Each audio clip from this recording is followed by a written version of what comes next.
Tales from the Crypt has always held a mirror to the darkest corners of human nature, and Maniac at Large exemplifies this in ways both horrifying and fascinating. From the opening scene, the episode immediately submerges the viewer into a world where obsession, greed, and paranoia intersect, creating a narrative that is both thrilling and unnerving. The episode begins in the dimly lit streets of a small town, where the camera lingers on the flickering streetlights, the shadows cast by old buildings, and the cold, wet asphalt that seems to absorb the tension in the air. The cinematography in these first moments establishes a sense of foreboding and unease, allowing the viewer to feel the underlying threat even before the first line of dialogue.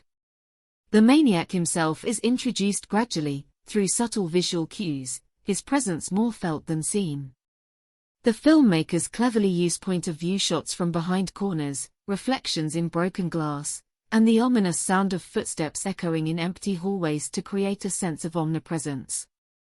There is a deliberate pacing in these early scenes that contrasts sharply with the moments of violent action later, showing the creative restraint of the episode's direction. One of the most striking aspects of Maniac at Large is the way it examines the psychology of its antagonist without giving away too much too soon. The Maniac is not a caricature of evil but a fully fleshed character with motivations that, while disturbing, remain grounded in a warped sense of logic.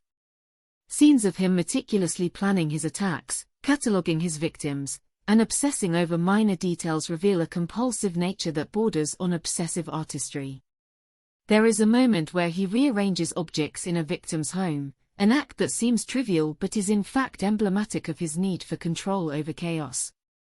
This attention to detail in the characterization is what elevates the episode beyond a simple slasher narrative and turns it into a psychological study.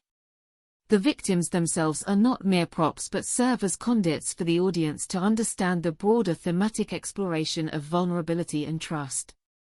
Early encounters between the maniac and his victims are framed in ways that highlight innocence and naivety, contrasting sharply with the calculated menace of the antagonist. One particularly memorable scene features a young couple entering their home to find subtle signs of intrusion, the camera lingering on objects slightly out of place, a small note left in a drawer. The tension builds steadily because the viewer is aware of the threat even as the characters remain oblivious, generating a continuous sense of dread. Visually, the episode excels in its use of lighting and color to reflect the mood. The cold blues and grays of nighttime exteriors evoke a sense of isolation, while the warmer tones inside homes create an ironic sense of safety that is soon shattered by the intrusion of violence. Shadows are used creatively to both conceal and reveal, a technique that pays homage to classic suspense cinema. One cannot ignore the sound design, which is a crucial element in Maniac at Large. Subtle cues such as a creaking floorboard, a dripping faucet, or the distant wail of a siren serve to heighten tension, often more effectively than overt musical scoring. The episode demonstrates an understanding that horror thrives not in what is shown but in what is anticipated and suggested. Beyond technical elements, Maniac at Large offers a reflection on society's fascination with the sensational. The town's reactions to disappearances, the way neighbors gossip, and the media coverage within the episode serve as a commentary on voyeurism and fear. There is a scene in which a local reporter interviews residents, capturing their mixture of terror and morbid curiosity. The writing cleverly critiques the human tendency to be drawn toward stories of violence, questioning the ethics of entertainment and the morality of spectatorship.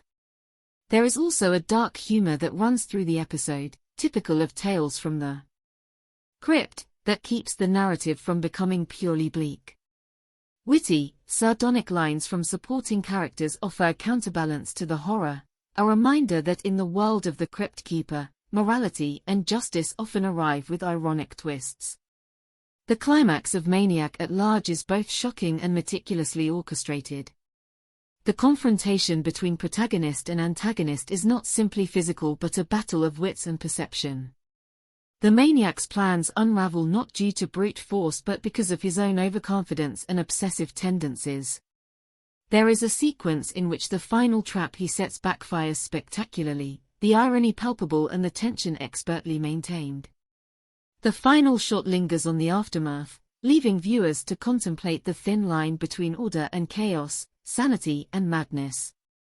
Maniac at Large is a testament to the enduring appeal of Tales from the Crypt, combining suspense, dark humor, and psychological insight. It explores the ways obsession can warp reality, how fear manipulates behavior, and how human curiosity often courts danger. Each scene, carefully constructed, adds layers to a narrative that is as intellectually engaging as it is viscerally thrilling. The episode succeeds not only as horror entertainment but as a study of character, motivation, and the human appetite for stories that scare and intrigue in equal measure.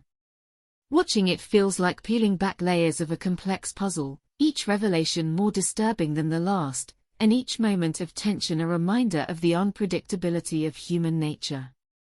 In the end, Maniac at Large is both a cautionary tale and a masterclass in suspenseful storytelling, a piece of work that continues to resonate for its skillful combination of fear, wit, and psychological depth.